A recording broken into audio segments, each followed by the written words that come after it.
নমস্কার, balcony gardener চ্যানেলে আপনাদের সবাইকে স্বাগত। আজকে একটি গুরুত্বপূর্ণ বিষয় নিয়ে আলোচনা করব। সেটি হচ্ছে যে অনলাইন থেকে গাছ কেনা এবং তার পরিচর্যা কীরকম হবে। অনলাইন অফলাইন দুটোই বলবো, তবে এখানে অনলাইনের কথা বলবো যেহেতু আমি অনেক সময়ই গাছ অনলাইনে কিনি এবং ইনডোর গাছগুলো লোকাল নার্সারিতে ভালো পাওয়া যায় না, সেই জন্য অনেক সময় আমাদেরকে অনলাইনের ভরসা করতে হয়। তাহলে অনলাইনে গাছ কিনলে কিভাবে কিনবো, কি দেখে কিনবো এবং কিরকম তার পরিচর্যা করব, সেই নিয়ে আজকের একটা ছোট্ট ভিডিও। প্রথম প্রশ্ন হচ্ছে যে অনলাইনে গাছ কেনার সময় আমরা গাছের সাইজ কিরকম দেখব, কিরকম গাছ আমরা কিনবো। দেখুন, আমরা অনেক সময় গাছে অনলাইনে যেগুলো ওয়েবসাইটে ছবি থাকে সেই ছবি দেখে আমরা অ্যাকচুয়ালি গাছের সাইজ বুঝতে পারি না। প্রথম প্রশ্ন হচ্ছে ওই ওয়েবসাইটে দেওয়া আছে কিনা যে গাছের সাইজ কতটা হবে, এটা অনেক সময় দেওয়া থাকে। যে কোনো ভালো, যদি কোনো ভালো মানের, আমি কোনো নাম করছি না, কিন্তু কোনো ভালো মানের যদি নার্সারি থেকে গাছ নেন তাহলে গাছের উচ্চতা কতটা হবে, কত ইঞ্চির গাছ, সেটা লেখা থাকে পাশে। যদি লেখা থাকে তাহলে মোটামুটিভাবে স্কেল দিয়ে মেপে আপনি বুঝতে পারেন বা আপনার নিজস্ব একটা আইডিয়া থেকে বুঝতে পারবেন যে গাছটা কত বড় আসছে। আর যদি দেখেন যে সেখানে লেখা কিছু নেই তাহলে একটু সাবধান হবেন। কিছু গাছ বলা হয় যে চারা গাছ হিসেবে বিক্রি করা হয়। চারা গাছের সাইজ কত মোটামুটিভাবে বলা থাকে না। সেক্ষেত্রে আমরা একটু সাবধান হব যে আদেও আমরা সেই গাছটা কিনবো কি কিনবো না। যদি কিনি তাহলে আমরা বাঁচাতে পারবো তো। যদি ফোন নাম্বার দেওয়া থাকে তাহলে আমরা তাদের সঙ্গে কথা বলবো, কথা বলে গাছটার ভিডিও চাইবো, যে গাছটার ভিডিও দিন, গাছটাকে আলাদা করে সরিয়ে নিয়ে আসুন, যে আমি এই গাছ চাইছি নিতে, এই গাছগুলো আমার পছন্দ হয়েছে, কিন্তু এই গাছগুলোর আপনি আলাদা করে ভিডিও দিন। তাহলে উনি ভিডিও দিলেন। যদি ভালো মানের নার্সারি হয় তাহলে কিন্তু তারা কথা বলার অপশন থাকলে তারা কিন্তু ভিডিও দেয়। যদি না দেন তাহলে কিন্তু সাবধান হয়ে যাব যে আমরা আদৌ কিনবো কি কিনবো না। তাহলে ভিডিওটা দেখার পর আপনি যখন বাড়িতে গাছটা আসার পরে তার একটা ভিডিও করবেন। অবশ্যই যে কোনো গাছ অনলাইনে যখন কিনবেন তখন তার আনবক্সিং ভিডিও করবেন। তাহলে আপনার যদি কোনো ঠকে যান, যদি মনে হয় যে আপনাকে যে ভিডিওটা পাঠানো হয়েছিল, যে গাছটা দেওয়া হয়েছিল এখানে সেই গাছটা নেই, তাহলে আপনি এই ভিডিও দিয়ে তাকে প্রমাণ করতে পারবেন যে আপনি কিন্তু আমাকে ভুল দিয়েছেন, তখন আপনি ক্লেম করতে পারবেন। আর না হলে যদি আপনি আনবক্সিং ভিডিও না করে থাকেন তাহলে আপনি কোনো ক্লেম করতে পারবেন না। এরপর হচ্ছে যে নার্সারি থেকে যদি আমরা ওভার ফোন কথা বলে গাছ কিনি তাহলে তাদেরকে আমরা জিজ্ঞাসা করব যে কত দিন লাগবে। তারা মোটামুটি বলে দেবে 5 দিন 7 দিন ম্যাক্সিমাম। ভালো কোনো কুরিয়ারের মাধ্যমে যদি গাছ পাঠানো হয় তাহলে কিন্তু খুব বেশি দিন লাগে না। এবার অনেক সময় হয় যে আমরা অনেক বিভিন্ন সোশ্যাল মিডিয়াতে বিভিন্ন রকমের নার্সারির বিজ্ঞাপন পাই। সেই বিজ্ঞাপন দেখে আমরা যখন গাছটা কিনি তখন সেটা আমাদের লোকেশন থেকে অনেক দূরে হয়। মানে ধরুন আমি ওয়েস্ট বেঙ্গলে রয়েছি, ওয়েস্ট বেঙ্গল থেকে আমি যদি কলকাতার কোনো নার্সারিতে গাছ কিনি তাহলে কিন্তু আমি ওভার ফোন কথা বলে গাছটা পেয়ে যাই। কিন্তু আমি যখন কোনো অন্য কোনো নার্সারি থেকে কিনছি, মানে যে নার্সারিটা ধরুন কেরালায় অবস্থিত কিংবা ব্যাঙ্গালোরে অবস্থিত, কেরালা থেকে প্রচুর গাছ আসে এদিকে, তখন সেই গাছ কিন্তু আসতে অনেক দেরি হয়। তাহলে মোটামুটিভাবে 7 দিন 10 দিন লেগে যায় গাছ আসতে। তাহলে গাছটা যদি ছোট গাছ হয় তাহলে আদেও গাছটা কতটা সুরক্ষিত থাকবে সেটা নিয়ে আমাদের কিন্তু সংশয় থাকে। তাহলে তখন সেক্ষেত্রে আমরা ছোট গাছ না কিনে একটু বড় গাছ কিনলে হয়তো গাছটা সারভাইভ করবে বেশি। মানে আমাদের কাছ অবধি আসার পরে আমাদেরকে তো বাঁচাতে হবে। এরপর হচ্ছে গাছের দাম। যে সমস্ত ওয়েবসাইটে গাছের ছবি দিয়ে দেওয়া থাকে তারা গাছ বিক্রি করেন নার্সারিরা, তারা গাছের দাম বিভিন্ন রকম ভাবে নেন। মানে প্রথমত হচ্ছে যে গাছটা যদি ছোট হয়, মানে ধরুন আমি যেমন গাছ কিনেছি, ধরুন এই গাছটা একটা ছোট্ট গাছ কিনেছি, এই গাছটার দাম হয়তো নিয়েছে আমার কাছে 69 এরকম, 69 এরকম দাম নিয়েছে। কিন্তু এই গাছটাই আমি যদি বড় গাছ কিনতে যাই তাহলে এটাই হয়তো আমার 300-400 টাকা পড়বে। তাহলে আপনার কাছে যখন কোনো নার্সারি থেকে বলা হচ্ছে যে আপনার নার্সারিতে দামটা বলা হচ্ছে যে বেশি, তাহলে আপনি আগে দেখবেন যে গাছটা কি অনেক বড় গাছ পাচ্ছি নাকি ছোট গাছ পাচ্ছি। যদি এই ছোট গাছটাই আপনার কাছে 300-400 টাকায় বিক্রি করা হয়, তাহলে কিন্তু আমাদেরকে সাবধান হতে হবে, আমরা কিনবো না।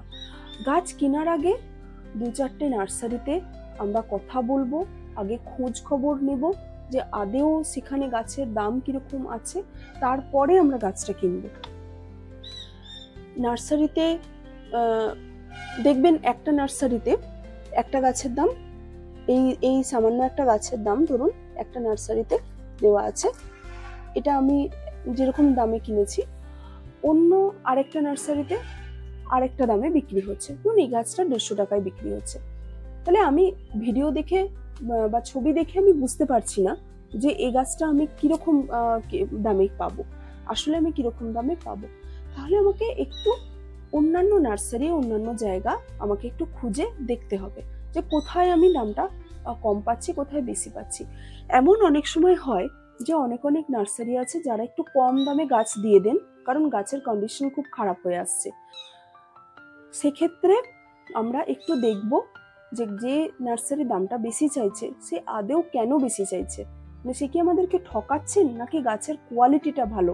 এমন হতে পারে যে গাছের কোয়ালিটি ভালো, সেই জন্য তিনি দামটা বেশি চাইছেন, এবং অন্য একটা জায়গায় গাছের দামটা কম কিন্তু কোয়ালিটিটা খারাপ। তাহলে আমরা বুঝে সেইটা কিনবো, যে গাছটা কিনবো কি কিনবো না।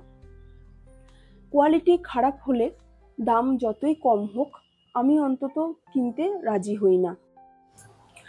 যদি আপনার কাছে এই অপশনটা থাকে যে আপনি অফলাইন নার্সারি, মানে যেগুলো আপনি ভিজিট করে কিনতে পাচ্ছেন, সেই নার্সারিতে যদি আপনি এই গাছগুলো পেয়ে যান, এই সমস্ত গাছ ধরুন যেটা আপনি পছন্দ করছেন, আমি এগুলো কিনেছি কিন্তু আপনি যেগুলো পছন্দ করছেন সেই সমস্ত গাছ যদি আপনি পেয়ে যান, তাহলে কিন্তু আপনি অনলাইনের ভরসায় যাবেন না।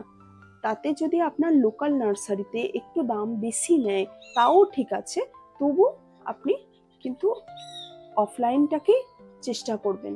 লোকাল নার্সারিকে সবসময় প্রাধান্য দেওয়া দরকার। তার কারণ হচ্ছে যে লোকাল নার্সারিতে ট্রান্সপোর্ট হয়ে আসার পর ওখানে মানে ওই লোকাল নার্সারিতেও তো ধরুন বাইরে থেকে গাছটা আসছে, গাছটা আসার পর গাছটা একটা স্টেবল হয়ে যাচ্ছে, আপনার ওই এলাকার যে ওয়েদার তার সঙ্গে ও অ্যাকাস্টমড হয়ে যাচ্ছে।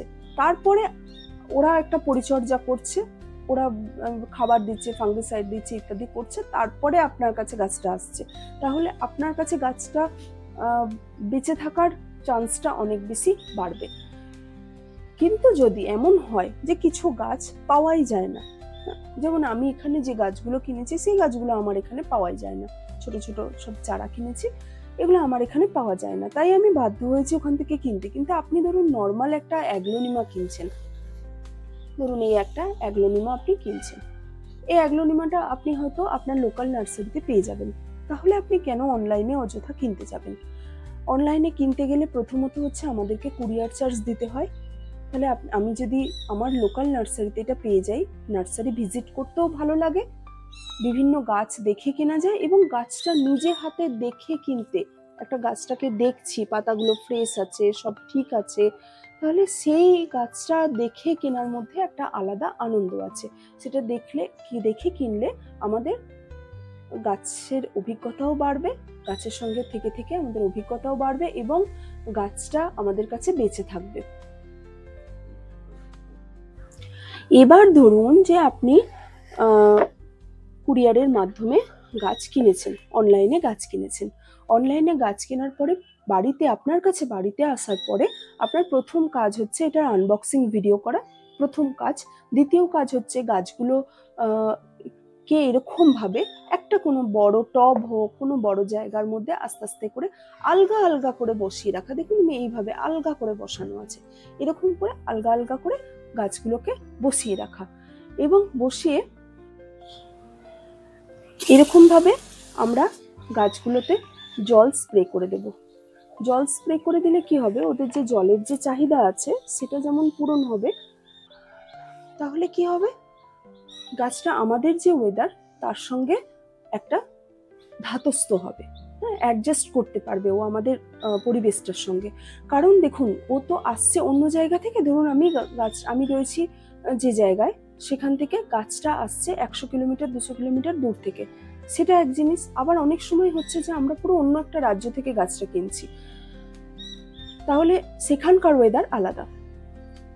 এখানে বাঁকুড়া, এখানে যে ধরনের গরম পড়ে, যে ধরনের ময়েশ্চার থাকে, কলকাতায় তার থেকে একটু অন্যরকম।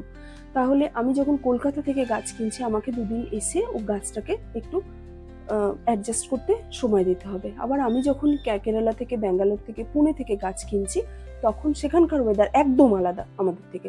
তাহলে ওকে আসতে হয়, এখানকে অ্যাডজাস্ট করতে হবে। এবং ও যে একটা মানে ধরুন ট্রান্সপোর্টের মাধ্যমে এসছে, তার যে ধকলটা গাছটা নিয়েছে, সেই ধকলটা থেকেও ওকে কাটিয়ে উঠতে একটু সময় দিতে হবে। তাহলে এইভাবে আমরা আপাতত গাছটাকে রেখে দেব। একটু করে যখনই দেখব ড্রাই হয়ে গেছে, পাতাগুলো জাস্ট একটু করে জল স্প্রে করে দিয়ে গাছগুলোকে এভাবে আমরা কটা দিন রেখে দেব। অন্তত 4-5 দিন রেখে দিই, দেখবো যে গাছটা কিরকম আছে। দেখুন আমার গাছগুলো কিরকম রয়েছে,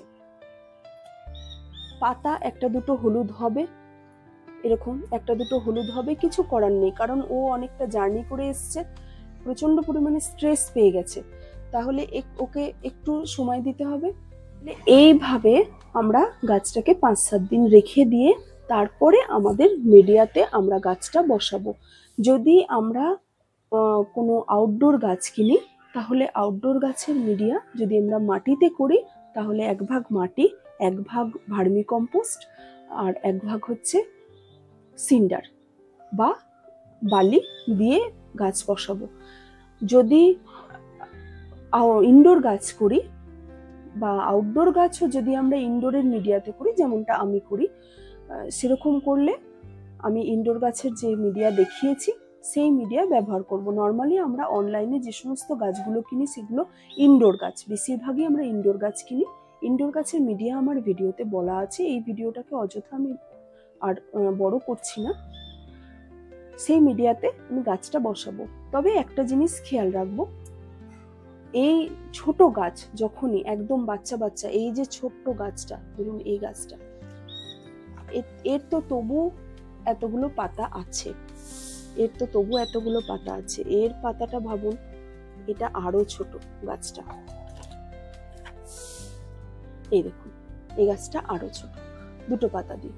এবার একে যদি এখন অতিরিক্ত কোনো খাবার দেওয়া মাটিতে বসানো হয়, তাহলে কিন্তু এ নাও বাঁচতে পারে। তাহলে প্রথম আমাদেরকে এরকম ছোট গাছ বসানোর সময় খেয়াল করতে হবে যে আমরা যেন টবের মাটিতে কোনো রকম খাবার না দিই।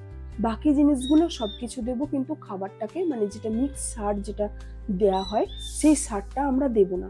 ট্রাইকোডার্মা ভিরিডি দেবো, ট্রাইকোডার্মা ভিরিডি দিলে ওর বাঁচার চান্স অনেক বেশি বাড়বে, কিন্তু আমরা কোনো রকম খাবার দেব না। ও একটু বড় হবে, আরো কিছু পাতা ছাড়বে, অন্তত এখানে ধরুন 3টে পাতা আছে, এই 3টে পাতা থেকে ও অন্তত 6টা 7টা 8টা পাতা হবে, 1-1.5 মাস যাবে, তারপর আস্তে আস্তে করে খাবার শুরু করব। তাহলে এই ছিল আজকের এইটুকু ভিডিও। এইটুকুর মধ্যে আমি চেষ্টা করলাম আমার অভিজ্ঞতা, ছোট্ট একটা অভিজ্ঞতা শেয়ার করার, যেটা আমাদের মনে হয় যারা আমরা সবুজ বন্ধু আছি তাদের, আমাদের সবারই এই ধরনের সমস্যাটা হয়। চেষ্টা করলাম আপনাদের যাতে প্রবলেমের একটা সলিউশন দেওয়ার। সবাই খুব ভালো থাকুন, সুস্থ থাকুন। চ্যানেলে নতুন হলে চ্যানেলটাকে সাবস্ক্রাইব করুন, আর ভিডিওটা ভালো থাকলে লাইক করুন, বন্ধুদের সঙ্গে শেয়ার করুন। কোনো প্রশ্ন থাকলে কমেন্ট করে আমাকে অবশ্যই জানান। ভালো থাকবেন সবাই, ধন্যবাদ।